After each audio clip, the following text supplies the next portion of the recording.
La 4G Patelma vous présente Ni Vavao. La vache qui rit. Manoatra ho anao ny vaovao. La vache qui rit. Au final, tu as tout loin du nao. Équipez-vous de la tête aux pieds avec la gamme de protection individuelle Secure Plus.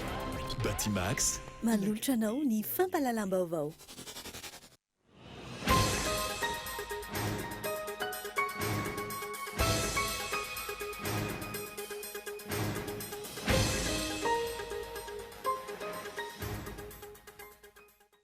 Lasan'ny Maurice ny filohan'ny Repoblika Andro Rajoelina anatrika ny fankalazana ny faraiky amin'ny 20 taona nazahoan'ny Maurice ny fahaleovantena ny 12 martsa ho avy izao. Fiaramanidina iray any Ethiopian Airlines izay mampitohy any Addis Abeba sy Nairobi no niaran-doza androany. Tsy misy avitra avokoa ireo mpandeha 750 amin'ny 100 tao anatiny. Tanatin'ny herinandro vitsivitsy, Boeing 737-800 Max miisa 2 no nianjera. Maresaka iraisam-pirenena, zaza mena vava 12 no namony ainy tao amin'ny hôpitaly iray tao Tunisie tato anatin'ny 7 ora. Niteraka fametrapelam ministry ny fahasalamana any an-toerana izay tranga izay.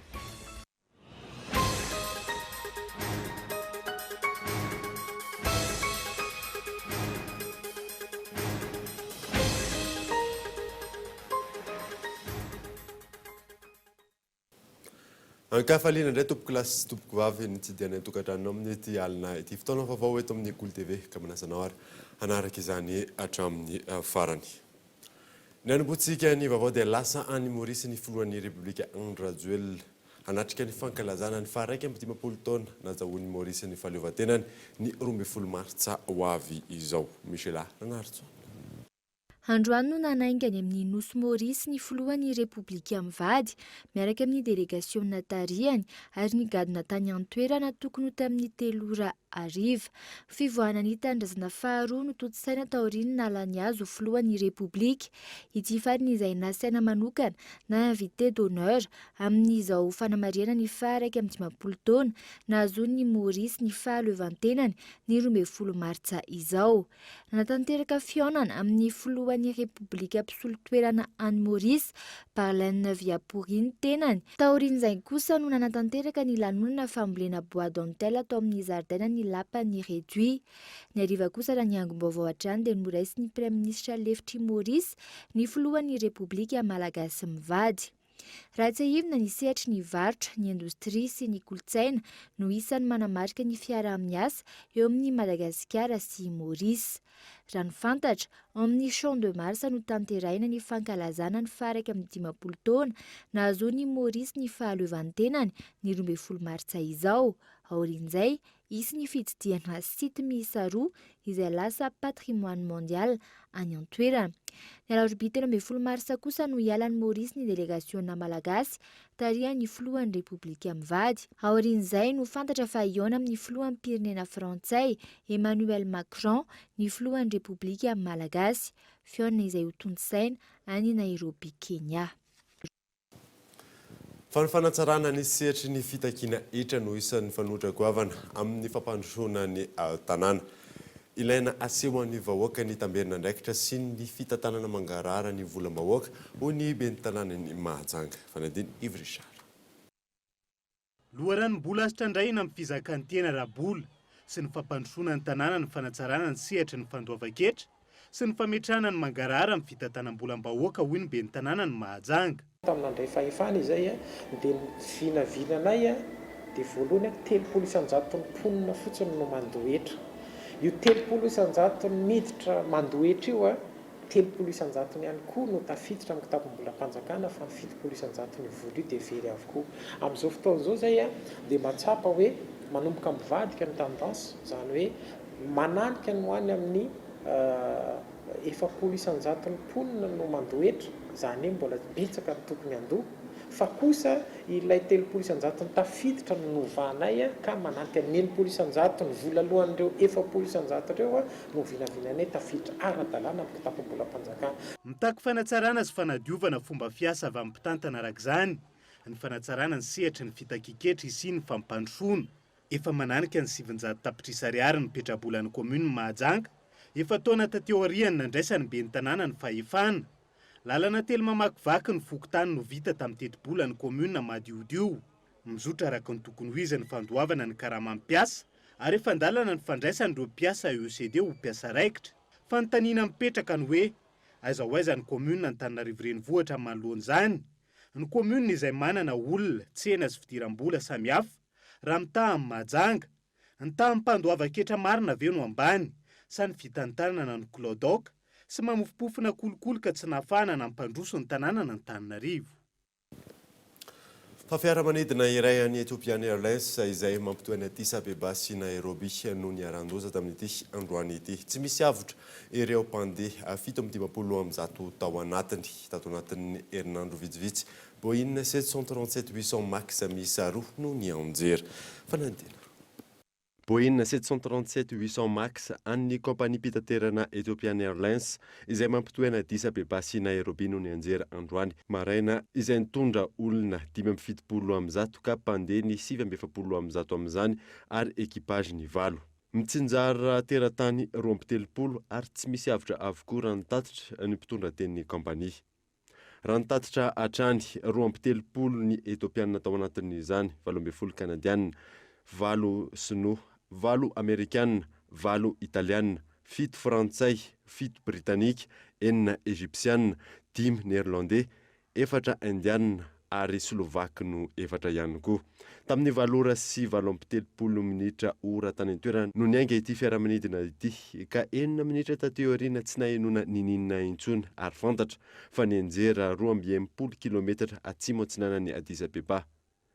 Nandritra ny taona 2014 no nazahoan'ny kompania pitaterana Ethiopian Airlines ity Boeing 737-800 Max ity. Raha ny loza lehibe nazo an'ity kompania ity dia tamin'ny taona 2014 ka Boeing 737-800 niainga tao Liban ary nitondra mpandeha 320 sy ekipage 7 no maty tamin'izany. Mampametra-panontaniana ny maro arak'izany ny lozam-piaramanidina ny fanesy tato anatin'ny herinandro vitsivitsy izay. Fiaramanidina roa izay mbola tsara an'ny Ethiopian Airlines sy Leon Air no namozana ain'olona tsy latsaky ny 700 ary mitovy hatrany ny fiaramanidina dia ny Boeing 737-800 Max 8. Misy olana ary ve zany ity modely isan'ny vaovao ity ho an'ny orinasa Boeing. Andrasana ihany koa arak'izany ny fanazavana avy amin'ity orinasa ity ho an'ireo tompon'andraikitra iraisam-pirenena. Fa eo ihany koa ny fepetra ho raisin'ny tompon'andraikitry ny fisidinana eto Madagasikara mahakasika ny fampiasantsika ny Boeing. Fa mahakasika ny zon'ny vehivavy sy ny mandidina izay nitondrana adihevitra tao anatin'ny fandarana Ankitspo ny zoma teto amin'ny Cool TV FM. Nasaina tao anatin'izay fandarana izay ramatoa isany Rafilis Antriniala mpiaro-ny zon'olombelona ary ny mpahay lalàna iraisam-pirenena Razafindaibe Natalie Fanadina. Nahitana fivoarana ny fanomezana sehatra ny vehivavy amin'ny lafiny politika, toe-karena sosialy eto Madagasikara tao anatin'ny taona maro nanaovana alisisika ho fampanajana ny zon'ny vehivavy ho ireo mpisehatra ny vahiny tao anatin'ny fandarana Ankitspo. Mbola lavitra nefa ny lalana hatratrarana ny salanisa 50 isanjato amin'ny sehatry ny fanapahan-kevitra eo amin'izay sehatry ny politika, toe-karena ary sosialy izay. Isan'ny ilana fanamafisana ny lafin'ny lalàna raha ny fanazavana trany, isan'izany mikasika ny fandovan'ny vehivavy.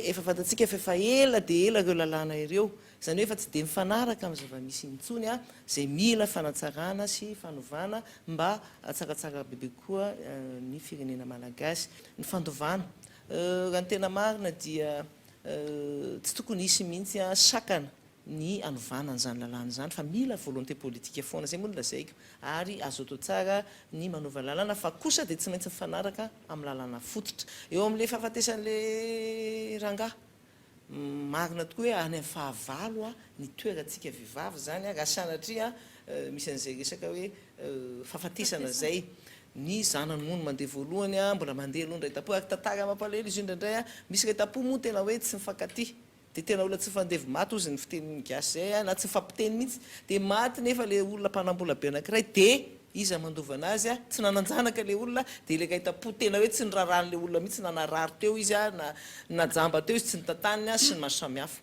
nefa le vady taiza le vady teo foana le vady nikolikoly nanome sakafo tena nitsabo am'le aretina mafy be nefisy any amin'ny fahavazana hoe tsy nahazo izy nahariary akory zay zany tokony hoe jerevantsika ifotony an'ireny lalàna ireny zao moa tsika de hoe fotoanan'ny fanovana fanatsarana bebe koa misy ny tolona zay mitohy foana ho antsika mpiarany zon'olombelona. Mitana anjara toerana lehibe amin'ny fametrahana ny mira lenta sy ny fampanajana ny zon'olombelona amin'ny ankapobeny ny fanabeazana ho iatran'izy ireo. Zava-dehibe ihany koa ny fiaramientan'ny mpisehatra rehetra isan'ambaratongany, ny fiarahamonim-pirenena, ny fokontany, ny ministera sy ny fitondram-panjakana. Raha tsy haivina ny famerenana ny fandarana an-kitsipo dia isaka ny talata amin'ny 2 ora tolakandro. Azo jerena ao amin'ny YouTube na ny tranokala tv.com.mg ihany koa ity fandarana miompana amin'ny zony vehivavy ity. Isaka ny zoma kosa ny hitondrana hevitra ao anatin'ny ora iray, miompana amin'ny loha hevitra iray mahakasika ny toe-java-misy eo anivon'ny fiarahamonina sy ny fiainam-pirenena. Fa voalohany eo amin'ny tontolon'ny fizahatany eto Madagasikara ho tanterahana ny sivana ho an'ireo mpandraharaha ara-dalàna sy tsy ara-dalàna. Hanomboka amin'ny fangatanany mombamomba azy ireo izany sy ny fanamariana azahoana alalana isokatra ihany koa. Misy laharana azo. Tafiditra tanteraka ao anatin'ny fanadiovana sy ny fanatsarana ny tontolon'ny fizahan-tany eto Madagasikara, hanomboka ny sivana an'ireo mpandraharaha ara-dalàna sy tsy ara-dalàna. Raha ny fanazavana azo teny amin'ny ministera ny fizahan-tany, isan'ny maharatsy endrika ny Madagasikara ny kitoto misy eny amin'ny sehatra voankaziky izay. Fiantraikany ratsy dia amin'ny maha tsy ara-dalàna azy, amin'ny informel azy, voalohany aloha zany tsy fantany hoe inona ny lalàna mifehy azy. Tsy fantany hoe afaka misokatra ve izy sa tsy afaka misokatra. Ary ihany koa raha jerena le classement momba anazy dia tsy non classé daholo le olona misokatra tsy mahazo autorisation. Alohan'ny sokafan'ny établissement anankiray dia manao fitsidihana na hoe visite de conformité mba ahafahana mamantatra hoe manara-penitra ve, manaraka ny lalàna manan-kery ve io établissement misokatra io sa misokasokatra fotsiny amin'izao. Arak'izany hatramin'ny 9 aprily izao ny fara-fanaterana izay atota taratasy fahazon-dalana sy fanamarinana izay eny amin'ny ministera ny fizahan-tany, ny fitaterana sy ny famantarana ny toetry ny andro. Raha ny fanadina trany, mizaha roa mazava tsara ny fahazon-dalana isokatra sy andraraha eo amin'ny sehatry ny fizahan-tany eto amintsika. Atao hoe ara-dalàna voalohany zany dia nahazo alalana isokatra. Raha raisana ohatra zany dia hoe raha hôtel na restaurant dia misy ny atao hoe autorisation d'ouverture.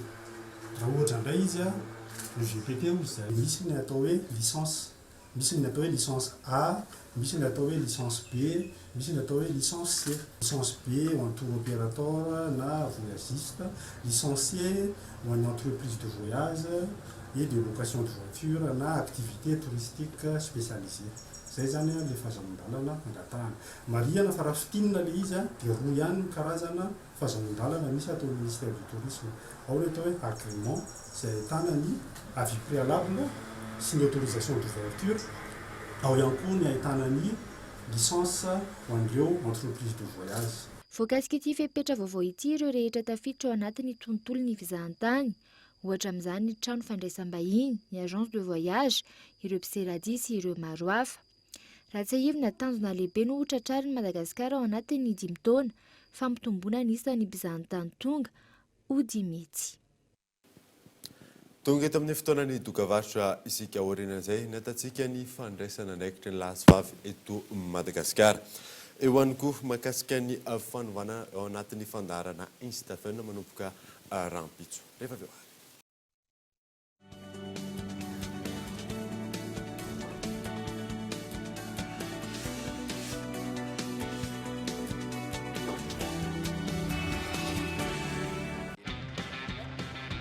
Oui, appel vers tous les opérateurs.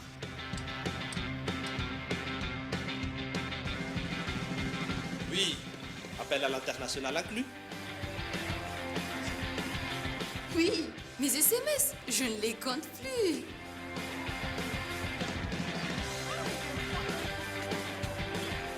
Et oui, l'Internet à la vitesse 4G. 0,5 arrière par seconde vers FAF et Club First. 1 arrière vers Telma et 3 arrière vers les autres opérateurs. Vous aussi, soyez First. À partir de 10 000 arrières, First Premium. Et découvrez toute la gamme First sur www.telma.mg ou rendez-vous en Telma Shop. Telma, Safid numéro 1 Malagasy. La vache qui rit. Sady matsiro. No mampazoto malery. Misy calcium sy vitamine ary fer ihany koa. Mahazo fafinaretana ery ny ankizy. Fa na ny lehibe ihany koa. La vache qui rit. Ho finaritra ny tontolo andronao.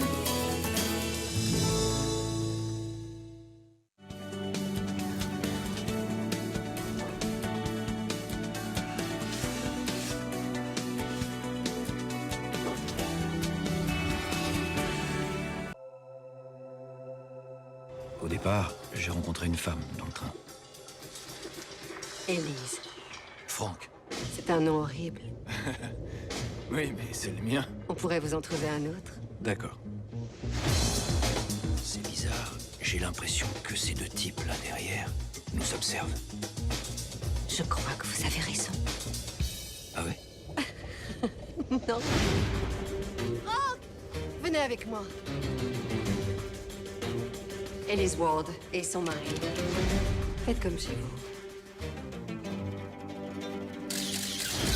Allez-y, attrapez-le. Deux hommes sont en train d'enfoncer la porte. Vous avez un problème de porte, monsieur? Il faut que j'y aille! Je ne regrette pas, en tout cas, de vous avoir embrassé.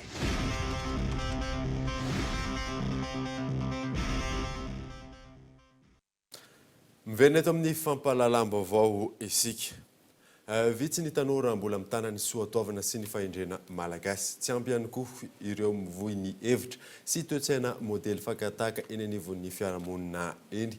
Hoy ny fikambanana tanora iray izay nanaovana fanadihadiana. Ivy Richard.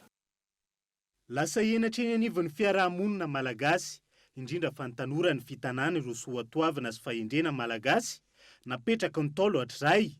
Ankoatra ny fivoaran'ny teknôlôjia sy ny rivotra mitsoka hoentiny fanatontoloana, ny tsy fampian'ny tanora mivory ireo hevitra sy toe-tsaina modely fakantahaka no antony hoy ny fanazavana. Be dia be ny tanora manao ny tsara tsy mahasamizoro, dia ohatrany hoe menamenatra zareo no manao ny tsara, ohatra hoe tsy mifoka rongony etc dia menatra zareo dia manaraka fotsiny. Donc iny ilay zavatra voalohany mampatsiahy zareo hoe misy antom-pisiny. Deuxième chose, mampatsiahy zareo hoe samy leader zareo. Satria matetika tsika ohatrany hoe nitaizana ao anatin'ilay hoe tsy mahazo miresaka rehefa miteny zavatra na ny ray aman-dreny na ny pasteur na ny olona manam-pahefana dia tsy azo toerina. Dia tsika tsy maintsy mijoro hoe non, je suis pas d'accord. Miss Credo à anatin'ny MWR que j'ai une destinée que personne d'autre que moi ne peut accomplir. Il y a des piscine, j'ai des dons et des talents qui me sont propres et il y a des personnes dans ma famille et dans mon entourage que seul moi peut toucher. C'est-à-dire que tika rehetrarehetra samy leader amin'ny satra tsika. Mila tomboka haingana zany ho famerenan'ireo soatoavana sy fahendrena malagasy ny matematesan'ny taolo hatray. Isan'ny lara-pamena ho an'ity fikambanana ity ny fampifindronana tanora naparitaka ireo hevitra sy toe-tsaina fakantahaka. Isy ihany koa ny tantsoro kara-tsaina omena azy ireo ahafantarany ny antom-pisiana sy ny fahafahany hitondra ny tena fampandrosoana mba tsy ireo mitondra hevitra diso manimba ny fiarahamonina indray no indraindray ny eto Madagasikara. Fa tsy mbola amin'ny fandanja ny fandraisana ndraikitra lahy sy vavy eto Madagasikara. Manana tombony bebe koa nefa ny firenena ahitana izany raha ny fanazavana azo. Fanadia Michela Renardo.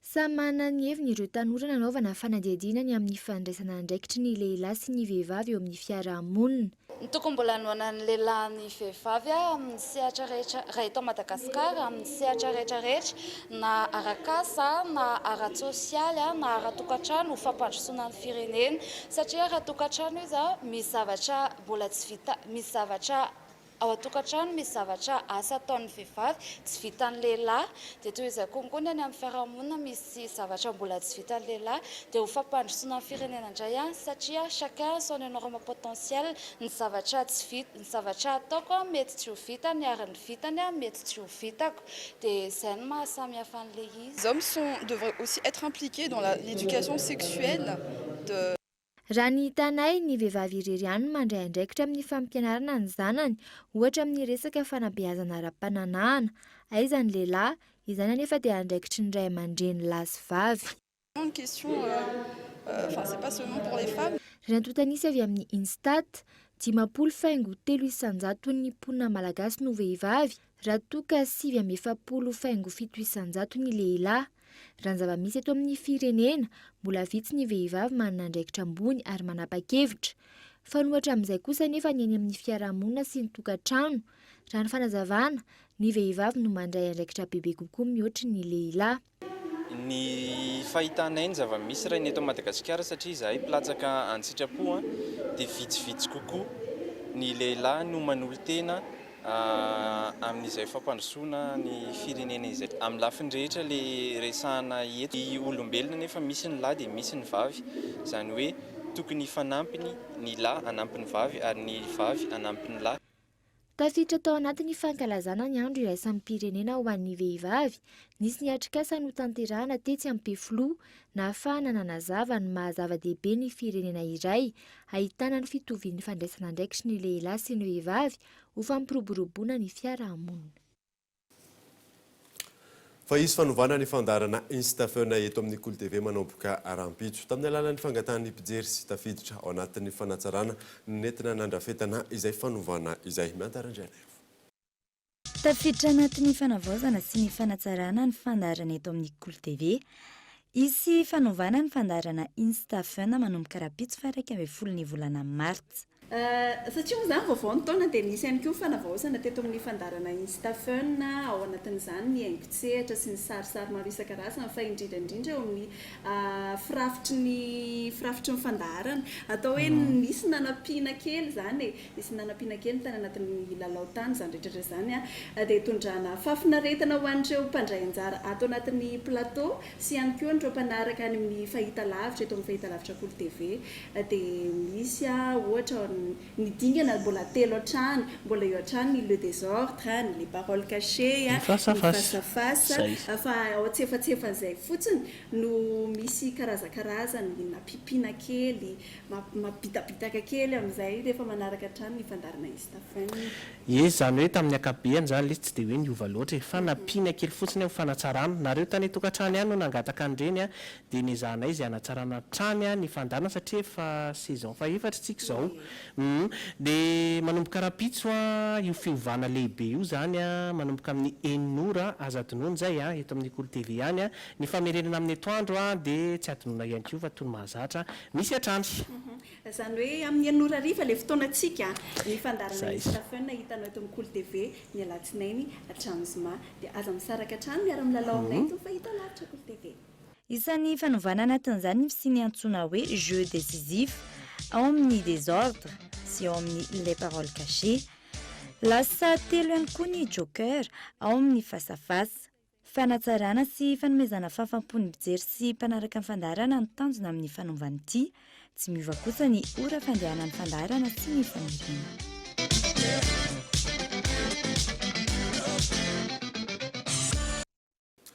Maresaka iraisam-pirenena kosa indray dia zaza menavava 2.0 no namony ainy tao amin'ny hôpitaly iray tao Tunisie tato anatin'ny 27 ora tranga izay niteraka fametra-pialany ministry ny fahasalamana any an-toerany fanadina. Zaza menavava 2.0 no maty no ny antony tsy fantatra tao amin'ny hôpitaly rapitao Tunisie ny alakamisy fa 7 sy zoma fahavalon'ny volana Martsa teo. Fanadihadiana maro manoloana io no tanterana ankehitriny araka ny nambaran'ny gouvernemanta any an-toerana. Manoloana ity tranga ity nametra-pialana ny ministry ny fahasalamana. Manay nify sy ny aretina amin'ny alalan'ny sakafo kosa ireo mpitsabo sasany na dia tsy nisy aza treto ny fanamarinan'izany. Nanambara ankila ny orinasa iray afa tamin'ny alalan'ny fanafody nampiasaina nandritry ny fampiterana no mety niteraka ny fahafatesan'io. Ny antsony fanamafisana ny fandraisana andraikitra ireo eo anivon'ny hôpitalim-panjakana ny vondrona sasany ankoatra ny fanadihadiana ara-pahasalamana izay mijery ny mikasika ny fandrindrana ny tolotra amin'ny resaka fanafody sy ny any anivon'ny farmasia. Nosokafana ihany koa ny fanadihadiana ara-pitsarana. Nisy manoloana ity tranga ity ny fipetrany raisina isoroana ny mety ho fiverenan'ny loza tahak'izao. dia izay mamarina vaovao tamin'ity alina ity soratra nanaraka izany soavamanitra dia velomin'ny fodalo tompoko.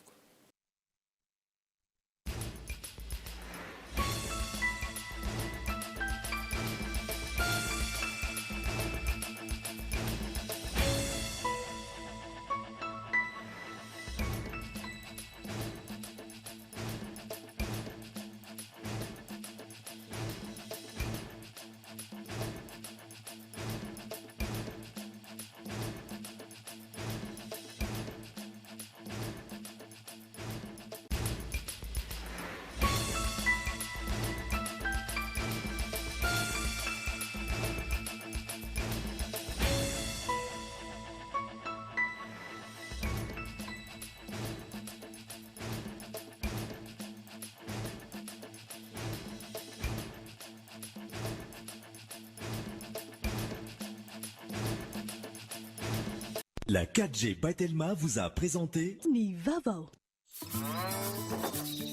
Lavage Kiri. Narainao teo ny vaovao miaraka amin'ny Lavage Kiri. Ho finaritra ny tontolo andronao. Équipez-vous de la tête aux pieds avec la gamme de protection individuelle Secure Plus. Batimax. Nanolotra anao teo ny Vavao.